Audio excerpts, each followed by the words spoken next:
ನಮಸ್ಕಾರ. ತಿರುವಣ್ಣಾಮಲೈ ತಮಿಳುನಾಡು ಅಲ್ಲಿಂದ ನನ್ನ ಅಭಿಮಾನಿ ಒಬ್ರು ಈ ಜಪ ಮಾಡೋದ್ರ ಬಗ್ಗೆ ಒಂದು ಪ್ರಶ್ನೆಯನ್ನ ಕೇಳಿದ್ದಾರೆ. ನಿರ್ಗುಣ ಮಂತ್ರ, ಸಗುಣ ಮಂತ್ರ ಅಂತಾರಲ್ಲ, ಹಂಗಂದ್ರೆ ಏನು?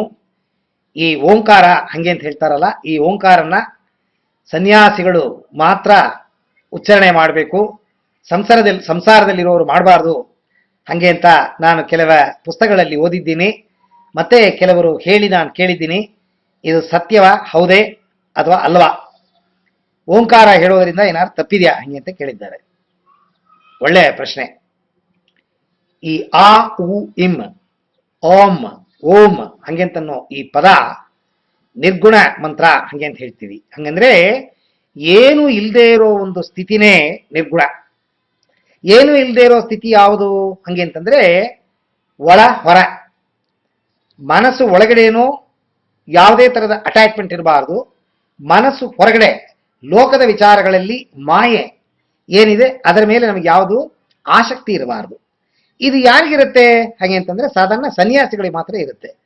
ಸನ್ಯಾಸಿಗಳು ಎಲ್ಲನೂ ಬಿಟ್ಬಿಡ್ತಾರೆ, ಮನೆ ಮಠ ಆಸ್ತಿ ನೆಂಟಸ್ತಿಗೆ ಜನತನ ಎಲ್ಲರನ್ನು ಬಿಟ್ಟು ಅವರಿಗೆ ಅಂತ ಒಂದು ಸಪರೇಟ್ ಆಗಿ ಬೀದಿಲಿ ಭಿಕ್ಷಾ ಬೇಡಿ ಬಾಳೋ ಒಂದು ಜೀವನ ಆ ಸನ್ಯಾಸಿ ಜೀವನ. ಆ ಥರ ಇದ್ದವರಿಗೆ ಮಾತ್ರ ಈ ನಿರ್ಗುಣ ಮಂತ್ರ ಓಂಕಾರವನ್ನ ಹೇಳಬೇಕು ಹಾಗೆ ಅಂತ ಸುಮಾರು ಕಡೆಗಳಲ್ಲಿ ಇದನ್ನ ಹೇಳಿದ್ದಾರೆ. ಅಲ್ಪ ಸ್ವಲ್ಪ ಹೆಣ್ಣಾಸೆ ಹೊನ್ನಾಸೆ ಮಣ್ಣಾಸೆ ಇದ್ರೆ ಈ ಮಂತ್ರವನ್ನ ಸನ್ಯಾಸಿಗಳು ಸಹ ಹೇಳಬಾರ್ದು. ಸನ್ಯಾಸಿಯಾಗಿ ಮುಖವಾಡ ಹಾಕೊಂಡು ಸನ್ಯಾಸಿ ಅಂತ ಹೇಳ್ಕೊಂಡು ಸುಮಾರು ಜನ ಬದುಕ್ತಿದ್ದಾರೆ, ಬೇಕಾಷ್ಟು ಹಣಗಳನ್ನ ಸಂಗ್ರಹ ಮಾಡ್ತಿದ್ದಾರೆ. ಕೇಳಿದ್ರೆ ಪಬ್ಲಿಕ್ ಸರ್ವಿಸ್ ಮಾಡ್ತೀವಿ ಅವ್ರಿಗೋಸ್ಕರ ನಾವಿದೆಲ್ಲ ಪಡ್ಕೋಬೇಕಾಗತ್ತೆ ಅಂತ ಹೇಳಿ ಪಡ್ಕೋತಾರೆ. ಆ ಥರ ಆಸ್ತಿಗಳನ್ನ ಅಂತಸ್ತುಗಳನ್ನ ಪಡ್ಕೊಂಡಿರೋ ಆ ಸನ್ಯಾಸಿಗಳು ಸಹ ಈ ಓಂಕಾರವನ್ನ ಹೇಳಬಾರದು. ಆದ್ರೆ ಈ ಓಂಕಾರದ ಜೊತೆಗೆ ಸಗುಣ ಮಂತ್ರ ಅಂತ ಹೇಳ್ತೀವಲ್ಲ, ದೇವರ ನಾಮವನ್ನ ಓಂಕಾರ ಜೊತೆಗೆ ಸೇರಿಸೋದು.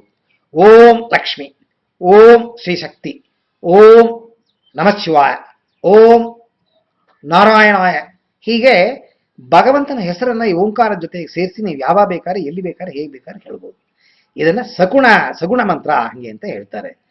ಈ ಹೆಣ್ಣು ಹೊಣ್ಣು ಮಣ್ಣು ಆಸೆ ಕೆಲವರಿಗೆ ಸಂಸಾರದಲ್ಲಿ ಇದ್ರೂ ಸಹ ಅವ್ರು ಡಿಟ್ಯಾಚ್ಡ್ ಆಗಿ ಕೆಲವರು ಬಾಳ್ತಿರ್ತಾರೆ, ಅವರು ಓಂಕಾರವನ್ನ ಹೇಳ್ಬೋದು. ಸನ್ಯಾಸಿಯೇ ಆಗ್ಬೇಕು ಅಂತ ಅನ್ನೋದು ಇಲ್ಲ.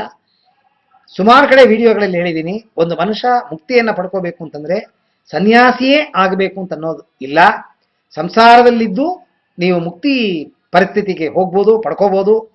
ಆದ್ರೆ ಆ ಸನ್ಯಾಸಿ 25-26 ವಯಸ್ಸಲ್ಲಿ ಏನು ಅವನಿಗೆ ಜ್ಞಾನ ಬರುತ್ತೆ, ಆ ಜ್ಞಾನವನ್ನ ನೀವು 40 ಪಡ್ಕೋಬಹುದು, 50 ಪಡ್ಕೋಬಹುದು, 60 ಪಡ್ಕೋಬಹುದು, 70 ಪಡ್ಕೋಬಹುದು. ಆದ್ರೆ ಆ ಜ್ಞಾನ ಯಾವಾಗ ಬರುತ್ತೆ? ಯಾವುದು ಸತ್ಯವಲ್ಲ, ಭಗವಂತ ಒಬ್ಬನೇ ನಿತ್ಯ ಸತ್ಯ ಹಾಗೆ ಅಂತ ಅರಿವು ನಿಮಗೆ ಯಾವಾಗ ಬರುತ್ತೆ, ಆವಾಗ ನಿಮಗೆ ಮುಕ್ತಿ ಸಿಗತ್ತೆ. ಸೊ ಈ ಸತ್ಯವನ್ನ ತಿಳ್ಕೊಂಡು ಈ ಓಂಕಾರವನ್ನ ದೈವ ನಂಬಿಕೆ ಇದ್ದು ಧರ್ಮವಾಗಿ ಬಾಳೋದು, ಮತ್ತೆ ಯಾವುದ್ರ ಮೇಲೂ ಅಟ್ಯಾಚ್ಮೆಂಟ್ ಇಲ್ಲ, ಏನು ಬೇಕಾಗಿಲ್ಲ ಅಂತ ಅನ್ನೋ ಭಾವನೆ ಯಾರಿಗಿರುತ್ತೆ ಅವರು ಇದನ್ನ ಹೇಳ್ಬೋದು. ಸನ್ಯಾಸಿ ಆದರೂ ಸರಿ, ಸಂಸಾರಸ್ಥರ ಆದರೂ ಸರಿ, ಈ ನಿರ್ಗುಣ ಮಂತ್ರವನ್ನ ಹೇಳಬೇಕು ಅಂತಂದ್ರೆ ಹೆಣ್ಣಾಸೆ ಹುಣ್ಣಾಸೆ ಮಣ್ಣಾಸೆ ಇರಬಾರದು. ಯಾರಿಗೆ ಹೆಣ್ಣಾಸೆ ಹುಣ್ಣಾಸೆ ಮಣ್ಣಾಸೆ ಇರೋದಿಲ್ಲ, ಗೃಹಸ್ಥರಾದರೂ ಪರವಾಗಿಲ್ಲ, ಅವ್ರು ಓಂಕಾರವನ್ನ ಹೇಳ್ಬೋದು. ಇನ್ ಕೇಸ್ ಎಲ್ಲನೇ ಇಟ್ಕೊಂಡು ಬಾಳ್ತೀನಿ ಅಂತಂದ್ರೆ ನೀವು ಬಾಳಬಾರ್ದು ಅಂತಿಲ್ಲ. ಈ ಓಂಕಾರದಲ್ಲಿ ಸೆಪರೇಟ್ ಆಗಿ ನಿರ್ಗುಣ ಮಂತ್ರದಲ್ಲಿ ಏನ್ ಶಕ್ತಿ ಇರುತ್ತೆ, ಆ ಶಕ್ತಿ ಸಗುಣ ಮಂತ್ರದಲ್ಲಿ ಹೇಳುವಾಗಲೂ ಸಹ ನಿಮಗೆ ದೊರಕತ್ತೆ. ಅದರಿಂದ ನೀವೇನು ಬೇಸರ ಮಾಡ್ಕೊಳ್ಳೋ ಅವಶ್ಯಕತೆ ಇಲ್ಲ. ಓಂ ನಮೋ ನಾರಾಯಣಾಯ ನಮಃ ಹಂಗೆ ಅಂತ ಹೇಳ್ಬೋದು, ಓಂ ನಮಃ ಶಿವಾಯ ಹಂಗೆ ಅಂತ ಹೇಳ್ಬೋದು. ಶಕ್ತಿ ಕಾಳಿ ಮೇಲೆ ಓಂಕಾರವನ್ನ ಸೇರಿಸ್ಕೊಂಡು ನೀವು ಯಾವ ನಾಮ ಜೊತೆಗೂ ಓಂಕಾರವನ್ನು ಸೇರಿಸಿ ಸಗುಣ ಮಂತ್ರವನ್ನ ಹೇಳ್ಬೋದು, ಯಾವುದೇ ತೊಂದರೆ ಇಲ್ಲ. ಸೊ ನನ್ನ ಅಭಿಮಾನಿ ಕೇಳಿದ ಪ್ರಶ್ನೆಗೆ ನಾನು ಉತ್ತರ ಕೊಟ್ಟಿದ್ದೀನಿ ಅಂತ ತಿಳ್ಕೊಂಡಿದ್ದೀನಿ. ನಮಸ್ಕಾರ.